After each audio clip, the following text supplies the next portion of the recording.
नमस्कार। Citizen news में आप सभी का स्वागत है। कल्याण लोकसभा चुनाव आने वाले 20 मई को होने वाला है और इस लोकसभा चुनाव में कल्याण लोकसभा का जो क्षेत्र है ये बहुत ही महत्वपूर्ण माना गया है महाराष्ट्र में, क्योंकि यहाँ पर जो कल्याण लोकसभा के जो कैंडिडेट हैं, जो प्रत्याशी है, वो खुद महाराष्ट्र के मुख्यमंत्री श्री एकनाथ शिंदे के सुपुत्र श्रीकांत शिंदे जी यहाँ खड़े हैं और महायुति के उम्मीदवार होने की वजह से वो भाजपा सपोर्टेड भी हैं। आज हमारे सामने श्री राकेश जैन जी सामने बैठे हुए हैं, जो खुद भाजपा प्रदेश के पदाधिकारी हैं, जो अपक्ष चुनाव लड़ने की घोषणा कर चुके हैं। पिछले 1 महीने से उन्होंने चुनाव का प्रचार भी शुरू कर दिया है। आज उनसे कुछ सवाल किया जाएगा, उनसे कुछ सवाल पूछकर उनसे उनका जो मत है या उनका जो कहना है वो आप लोग तक पहुंचाएंगे हम। तो राकेश जी, आपको हमारे सिटीजन न्यूज़ में आपका स्वागत है। नमस्कार। आपको पहला सवाल हम ये पूछना चाहते हैं कि आप कल्याण लोकसभा क्षेत्र में पिछले कितने सालों से आप रह रहे हैं? मुझे लगभग 25 साल हो गए हैं कल्याण लोकसभा क्षेत्र में रहते हुए। और मेरे जानकारी के अनुसार आप खुद मेडिकल फील्ड से हैं जी। Medical union, medical association, doctor association से आप संलग्न रखते हैं। मैं Bharatiya Janata party medical wing का प्रदेश अध्यक्ष भी रह चुका हूँ। अच्छा, तो कल्याण लोकसभा ये महायुति के लिए छोड़ा हुआ सीट है, जिसमें भाजपा खुद पार्टिसिपेट कर रही है। राज्य के उप मुख्यमंत्री देवेंद्र फडणवीस साहब खुद ये इलेक्शन अपने प्रेस्टीज बना के लड़ रहे हैं या प्रचार कर रहे हैं। तो उनके ही महायुति के भाजपा के उम्मीदवार के विरोध में आप खुद भाजपा के पदाधिकारी रहते हुए आप यहाँ अपक्ष लड़ने की घोषणा किए हैं, इसके पीछे का कारण क्या है? सबसे पहले मैं आपको एक चीज बताना चाहता हूँ कि भाजपा का जो धोरण है, जो सिस्टम है, वो आम आदमी के लिए काम करना रहता है। अंत्योदय योजना में यानी हर अंतिम व्यक्ति तक वो सुविधा पहुंचनी चाहिए। तो मैं भाजपा का पदाधिकारी होने के बाद में भी जो कल्याण लोकसभा में जिस तरह के लोगों को सुविधाओं से वंचित है, मैं उनके लिए लड़ना चाहता हूँ। मेरा पक्ष, मुझे यही बचपन से मुझे यही सिखाया गया है कि हर आम आदमी, हर गौर गरीब को जो सरकार दे रही है वो उन तक पहुंचना चाहिए। ठीक है, लेकिन भाजपा के विरोध में आप जाके ये चुनाव लड़ रहे हैं, पिछले 1 महीने से आप प्रचार भी कर रहे हैं, तो कोई भाजपा का पदाधिकारी या भाजपा का कोई प्रदेश प्रतिनिधि या कोई ऐसा लोक प्रतिनिधि आपसे संपर्क करके आपको कहने की कोशिश नहीं की कि अरे आप ऐसा मत करिए, ऐसा कुछ कोशिश हुई है आपके बारे में? सबसे पहली बात, मैं भाजपा का पदाधिकारी हूँ, लेकिन इसका मतलब ये नहीं है कि मैं किसी के लिए लड़ूं नहीं। तो मुझे उन लोगों के लिए लड़ना है। बाकी जब दूसरा विषय ये है कि जब आपने कहा कि कोई पदाधिकारी ने संपर्क नहीं किया, तो मैं आपकी जानकारी और दर्शकों की जानकारी के लिए बता दूं कि अभी तक इस प्रकार का कोई संपर्क नहीं हुआ है, लेकिन कार्यकर्ताओं ने जरूर मेरे से संपर्क किया है और उन्होंने मुझे आश्वस्त किया है कि आप लड़ो, हम आपके साथ हैं। क्यों?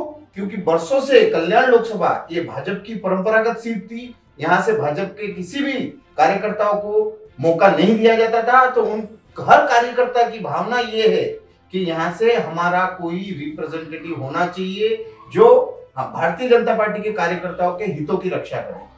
तो इस बारे में आपने भाजपा के कोई प्रतिनिधि से, प्रदेशाध्यक्ष, जिला अध्यक्ष से इस बारे में बात की थी कि यहाँ से भाजपा का प्रतिनिधि खड़ा होना चाहिए? तो वहाँ से कुछ आपको नेगेटिव मैसेज मिला या भाजपा या शिवसेना मिलके जो काम कर रही है यहाँ, जो श्रीकांत शिंदे 10 साल से यहाँ से जो खासदार बन के काम कर रहे हैं, तो उनके काम से आप समाधानी नहीं हो क्या? मेरे मुद्दे वही है कि जो काम नहीं हुए, स्वास्थ्य से संबंधित मुद्दा, शिक्षा से संबंधित मुद्दा, आज 27 गांवों के जो पानी की समस्या है, और 27 गांवों में जो अनाधिकृत बांध काम हुए हैं, वो बांध काम वालों छोड़ो, जिन्होंने उसमें घर खरीदे हैं उन बेचारों की पूरे जीवन भर की कमाई गई है और रजिस्ट्रेशन बंद पड़े। उनका क्या दोष है उन गोर गरीब लोगों का? उनके लिए आवाज कौन उठाएगा?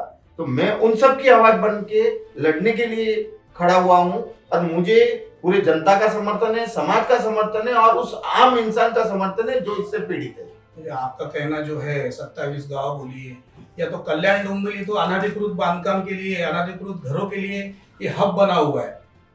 पूरा महाराष्ट्र के, पूरा देश में बदनाम कोई तो मेरे मुद्दे से आप भी सहमत हो कि मैंने जो मुद्दे उठाए वो सही है? मेरा सुनिए, जो हब बना हुआ है उसके लिए ये आपकी युति सरकार या यहाँ के कैंडिडेट बोलिए, खासदार बोलिए, आमदार बोलिए, लोक प्रतिनिधि बोलिए, क्योंकि यहाँ पिछले 20 साल से शिवसेना भाजपा की सत्ता है, तो वो जवाबदार आप मानते हो क्या?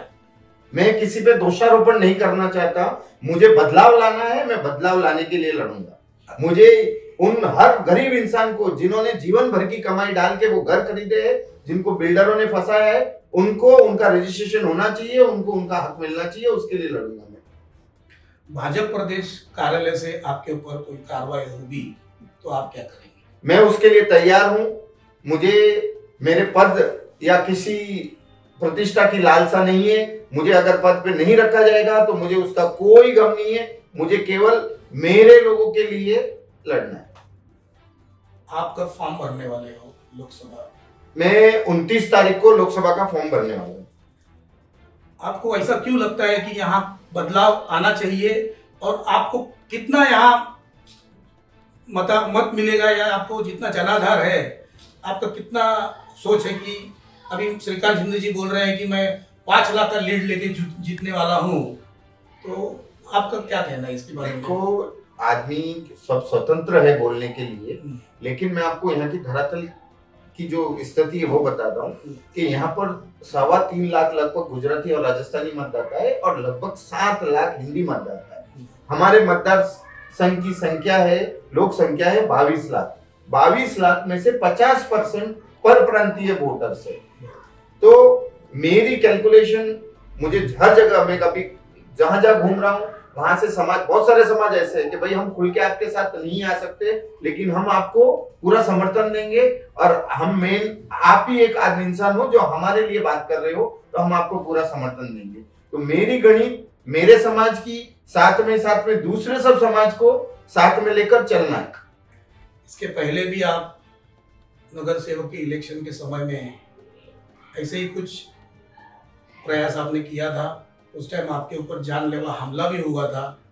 अब तो आप लोकसभा इलेक्शन में प्रत्याशी बनने जा रहे हो, तो आपको ऐसा लगता नहीं है कि पहले जैसा मेरे को जानलेवा हमला हुआ इस बार भी, तो उनसे आपको डर लगता नहीं है क्या?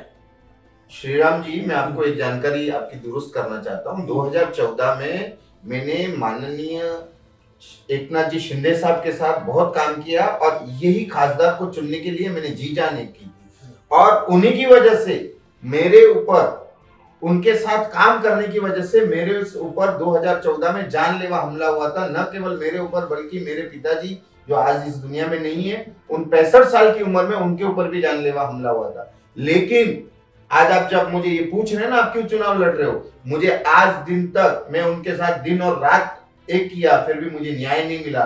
तो ये आप सोच सकते हो कि गुनहगारी किस तरह से बढ़ रही है। एक साथ में रहने वाला कार्यकर्ता पर हमला होता है, फिर भी उस पर कोई कार्रवाई नहीं होती।